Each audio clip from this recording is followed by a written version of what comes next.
Now I will start over that example so that everyone can have it. So a library has recently started a project to edit all archival records that are titled with something like Mrs. John Smith, what have been referred to as Mrs. Man's name records. The project is intended to name women by their first name and include the surname they used prior to marriage when possible in those titles. The colleague in charge of developing the project plan has been considering exactly how to go about this. Oftentimes the letters she's thinking about are actually signed in that manner, Mrs. John Smith. So shouldn't we be keeping that transcription in the titles of the items or collections? Isn't it important to recognize how these women named themselves and the historic tradition of using a man's name and maybe track when that changed? So I'm wondering how you all sort of react to this and how you might approach advocating for a more inclusive and conscious description in this situation.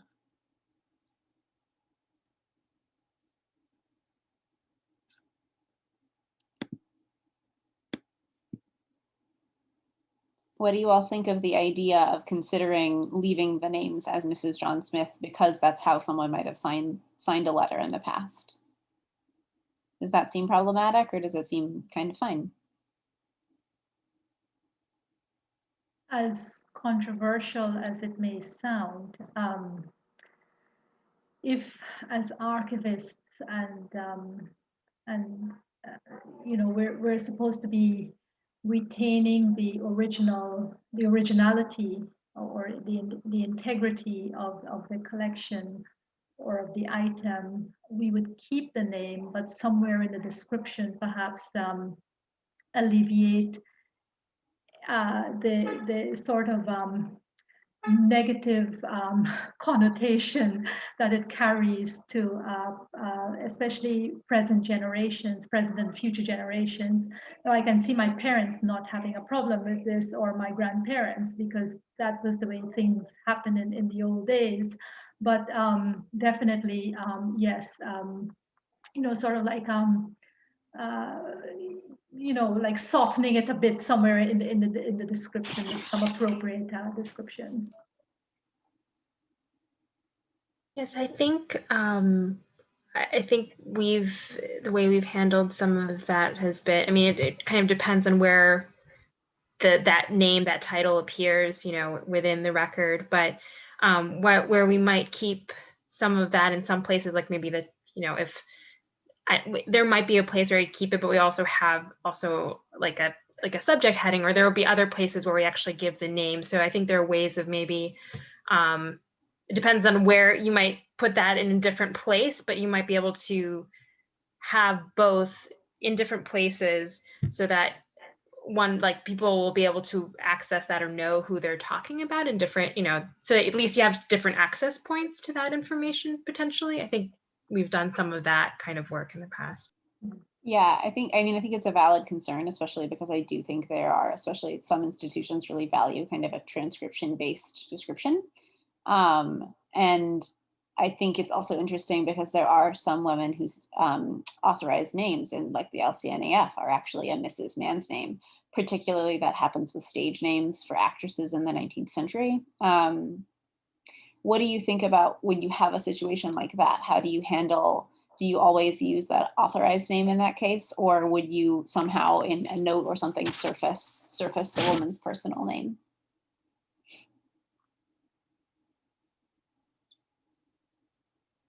Sorry, can you clarify that? Are you asking about how you will name the actual collection, like the top level?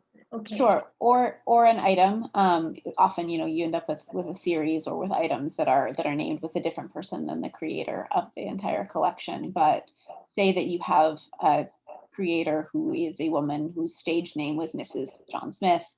How do you handle that? Do you name the entire collection with the Mrs. John Smith because that is the LCNAF record, or how do you kind of think about handling that, especially when it's authorized?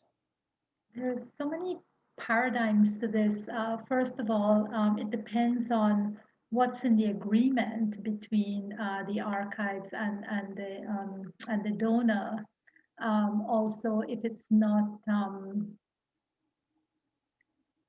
if that's not a requirement, then perhaps maybe the archives can maybe have a position on it. Again, it goes back to the question about originality, right? And integrity. I'm not sure, but this is how I'm thinking about it. Yes.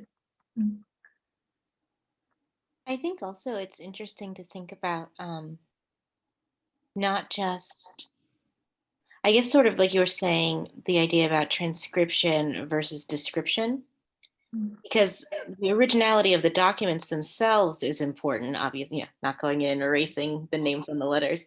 But in terms of the titles and things like that, those are all created internally. So we have full control. There's no, unless you are truly doing transcription, there's no responsibility to anything in the text in terms of how it describes itself. Yeah, I think that's So an it's like, interesting point. I think, and it comes up a lot with other kinds of description. I think it actually came up in the second section of this series when someone asked about creating titles for individual items that include offensive language. So to take this to a slightly different extent, do you transcribe what is written on an object, even if it is offensive? Or do you shift that? Because as archivists, we're allowed, like DAX does not tell us we have to transcribe titles. And we're not going to go in and erase the offensive language in the actual item. So I think it's an interesting thing to think about on what are. I think it goes back to that, like we have a history of thinking of ourselves as these neutral. We just write what's on the page and we share that information, but that isn't necessarily how actual description has to be, or maybe should be. I think there is something to considering how best access might be given to materials, and that might involve not directly transcribing. Yeah, I'd love to just second that point about access, right? Because at the end of the day, we're making records that we want people to be able to access. And we want to be able to provide something that we believe our target audience is going to be able to get to the materials. And sometimes that's not sort of these traditional ways that we would have described it. It's going to be something that's more accurate for the community that's being represented in the record. So I definitely could understand, especially, and I appreciate Dorothy making that distinction between transcription and description, right? Because we're talking about two different levels here. At the description level, we do want to make access the primary focus. Yeah, and I think it's one of the things that is very different than our sort of book catalogers work. We have a variety of notes available via DAX or in the description of digital objects via Dublin Core that can really help us mitigate this. We don't have to choose one title and stick with it, or one creator name. We can have the most full name that we can find as the creator, and it doesn't have to, we don't actually have to have the authorized name as the creator's name. I was actually having a conversation with a colleague this morning who ran into this in about a 19th century actress who she's always referred to as Miss Scott. And she wanted to figure out who Miss Scott actually was. And when you Google Miss Scott, and actually the theater name and the play that she was famous for appearing in, her actual name never appears. But if you trace it back to the fact that her father owned the theater where she was in that play, and if you go to his Wikipedia page, there's actually a link to her own like large and expansive record on Wikipedia with her full name and history, but you can't get to it from the theater and the play. So thinking about how people are used to searching for things is also something that I think plays into this. And maybe there is a point at which we can kind of divorce ourselves from thinking about transcription and kind of free ourselves to be a little bit more open in our description and surface these things to provide better access, because just calling an item Miss Scott, there have to have been millions of Miss Scotts in the last 150 years. So this example actually comes out of my own work experience. This is a project that we're doing right now. And I think they are really valid concerns. And so another concern that was had about this project was, so if we want to surface all the women's names and add their personal name and maybe even their maiden name to the title of something, that's going to take a lot of time. And do we need to also explain that we've done that? Because someone might have cited this work in the past. Someone might have accessed it as Mrs. John Smith's letter. How do we handle that? And is it worth it to take all that time? And what do you all think about that?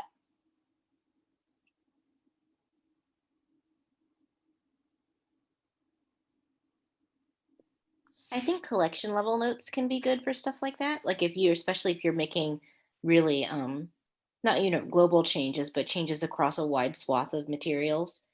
I think that can be helpful thinking about what Jess Ty was saying in her portion of the presentation of being able to provide that documentation, because that's useful both to patrons who might need to see how things have changed, but it's also helpful for colleagues who might be looking at someone else's work to see how they might implement it at their own institution. Yeah, I think it's a really important thing to have in either a collection level note, or if you are changing things at the item level, it's if you have sort of a prefabricated note where then you put the individual information, you just copy and paste. It really doesn't take that much more time to do that work, but I think it adds a lot of value. And also because most materials in a finding aid or in a record describing a digital object are searchable, users can find things the way they used to, but they also can find them under this new name, which sort of opens up a broader audience of user potential for materials. And that is what we have decided to do. So I think it's an interesting exercise to kind of think about whether description needs to be transcription, and also to think about how useful our authority records are, and whether or not we have to stick with them if how they describe people isn't necessarily a useful way, or an honest way. So I have a second example for us to work through as a group.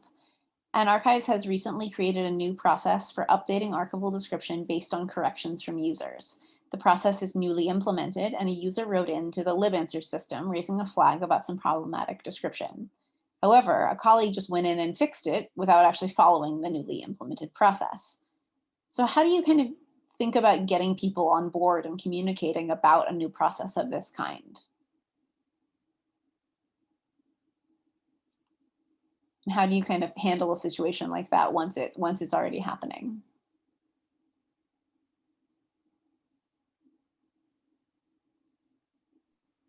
I feel like this question really speaks to my soul, or like you've peered into my future or something, because of course this will happen.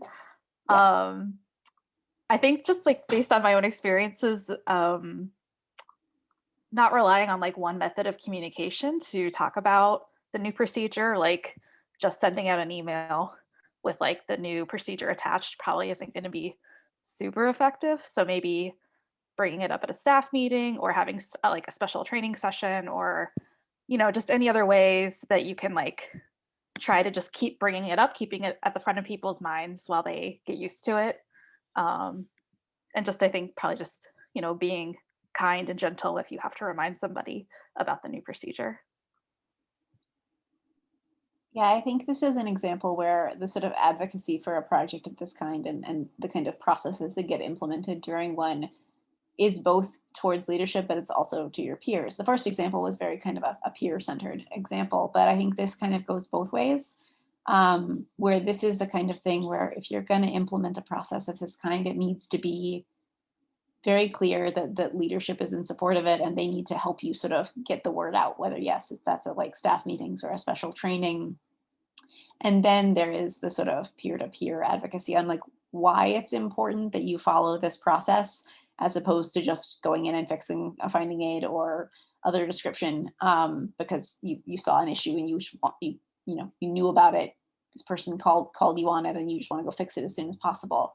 I'm also wondering if people think, if there is a process in place, why is it bad to just go in and fix it if you've seen this note, if you've gotten this feedback? Why is it a problem to just run in and fix it real fast? Yeah, I think that relates kind of to the core issue of the in-reach or the advocacy, because you want to make sure that your colleagues know the reasons behind having a new workflow. Because I'm sure, if you go and you could quickly fix something, you don't want to have to do something else that's an extra step. But presumably, if you've come up with a workflow, it's probably to have to do with tracking and making sure that, how much time are we allotting, and all sorts of things that could lead to having better systems in the future. And so I think it's probably pretty key to point that out, or to make sure that your colleagues know that you're grateful that they're eager to do change work, but that also you know, the system, the reasons for the larger system. Especially because if you're doing things really quick to make changes, depending on what the change is, it might not actually be the best change. It might be a change that works really well because, you know, you're like, oh my gosh, this looks terrible. I got to change his words. But it might not actually be the true best level that you could have gotten to if you would have not reacted. And I think sometimes that can happen. Like sometimes, obviously, I don't know if it was very, very offensive, like something that's just out of line. You might want to zoom in and take out that one word, but sometimes it's something that needs more thoughtfulness. And I think that, you know, that quick reaction time can sometimes maybe not give us what we're looking for. Yeah, I agree with that. And I think in a project of this kind, you're probably sort of developing some guidelines for solving problems with your description. And if somebody just, I completely understand and have personally had the instinct to just be like, I have to just immediately take those words out. These should not be in a record of ours. But if someone has reported it and there is a process in place to sort of thoughtfully recreate that description, I think it's important that people understand why that process is in place. And yes, to make it better, not just unoffensive description, but actually better description. And I do think you raised a good point with the sort of tracking time. I think institutions have to make decisions on how they're going to, and if they're going to store legacy description, and how they're going to record changes that are made. I think that's another level that's really important in a project like this that you have to think about, because it is easy to look or to hear from a user that a record is problematic and want to immediately change it, but we need to have a record that the problematic description was actually present, and have a way to keep that in mind. Even if we'd like to just erase the mistakes that we've made, sometimes we need to keep them, we need to store them and have a record of those. Does anybody else have any thoughts? Sorry.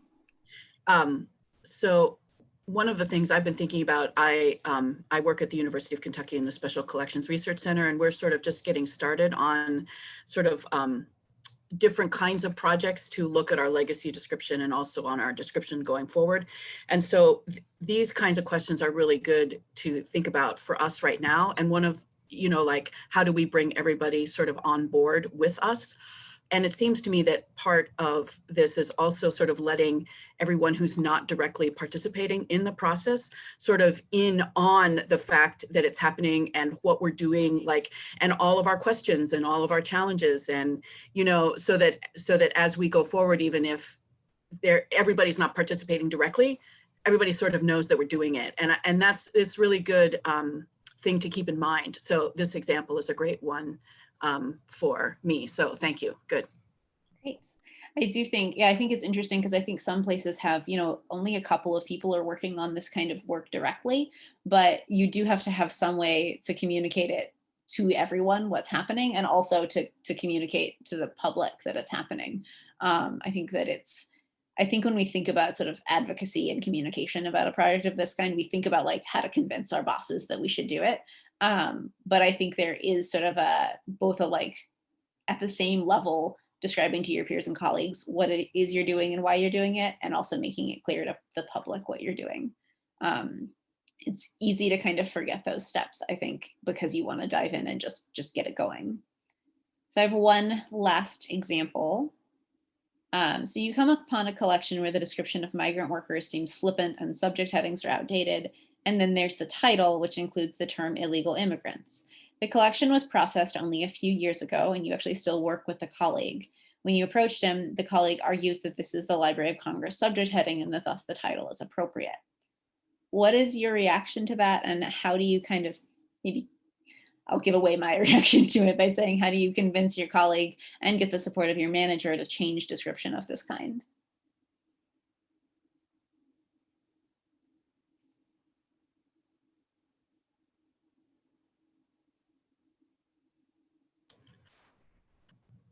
This is Ruth again. I just talked.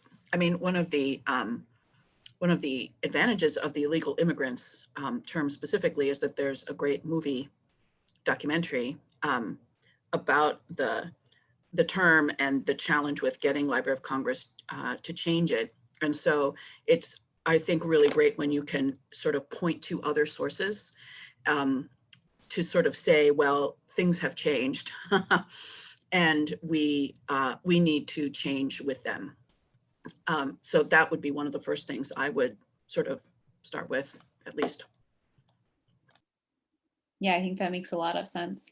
That's actually something that also came up with the Mrs. Mann's name records when we were having that conversation about how to handle it. It's not just something, I mean, the film is great and it really is. And that sort of the known story behind this particular subject heading. But even if you can point to other institutions that have made similar changes or have done projects, the Mrs. Mann's name records project that's been done at Columbia was really sort of illustrative to all of our colleagues that, like, yes, this is kind of how this is being done by others. They're leading us and leading us down this path. And I think it's really important to have, it's one of the great things that's sort of happening as more and more institutions are doing these kinds of projects. And it's why it's so important to communicate actually with the public about them, but also to have conversations like this one and to sort of present about them, because the more projects there are, the more examples we have to kind of use when we have a situation like this come up, to convince a colleague and maybe a manager that we need to change the description, and that us not doing that is being sort of backward looking, and not sort of keeping up with our field. I'm also wondering if in the case of this kind of issue, what kinds of policy changes do you think can be made around sort of problematic but LCSH approved headings in terms of this kind? There are many others that are also things that we don't genuinely consider to be acceptable terms at this point that are LCSH approved. And how do we think about whether or not to use those subject headings, whether to use those as terms in our description?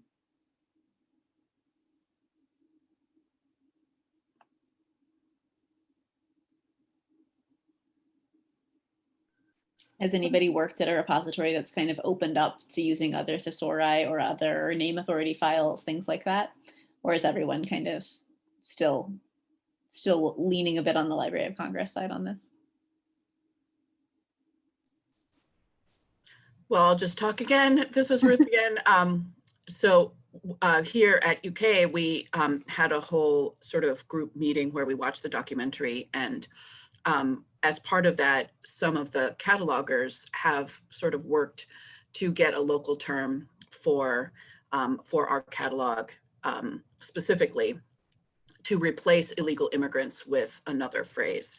And I think you all said this already before, but with archival description, we're fortunate to have a lot more flexibility in terms of whether we use controlled vocabulary or local vocabulary terms. And I know we're also doing a project to sort of replace terms related to slavery with local, terms within our own sort of archival practice. I think that, again, the challenge does come more on the cataloging side of things. And it seems like, at least here, we're kind of, I was not part of that cataloging group that sort of worked on that specific local term, but if you start saying we can use a local term in this area, in this particular instance, why can't we use a local term in all of these other instances? So it seems like that would be a way forward to sort of start building at least a local thesaurus. Yeah, I think that sounds very wise and like a really useful way of thinking about this.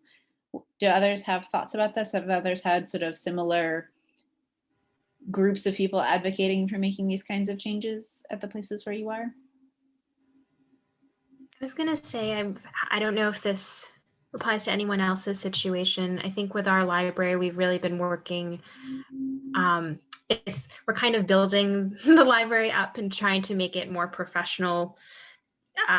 And for that reason, it was kind of seen as one way of making it more professional was to get the Library of Congress subject headings, and at least in the catalog side of things. And so I know that this kind of issue has definitely come up.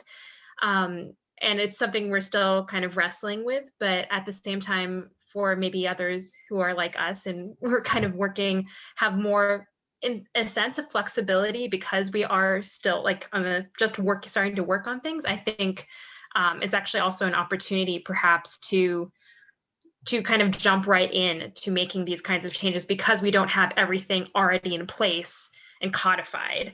So it actually might, on the other end, be an opportunity for us. Yeah, I do think there is a kind of advantage to being able to start from this point as opposed to have to do a lot of reparative work. Does anyone else have any thoughts on that?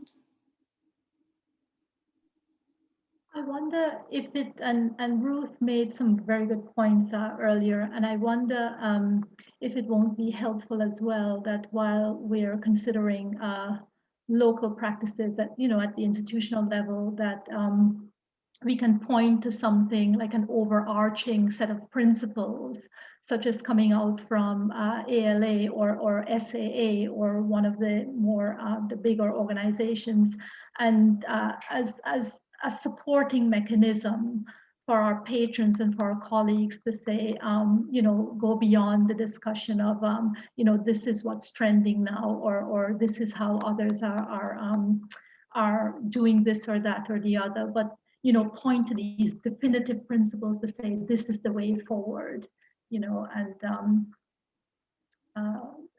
to me, when you have those set, you can't go wrong, and then you can always adapt for your local practices, and it reduces conflict between yourself and your colleagues. This is how I see it.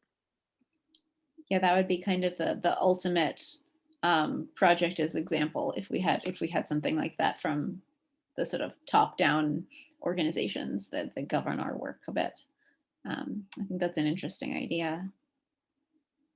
So we have, I think, 2 or 3 minutes left. Does anybody have any examples of experiences with advocating for this work or thoughts about it or struggles that you would like to share just to sort of finish us up?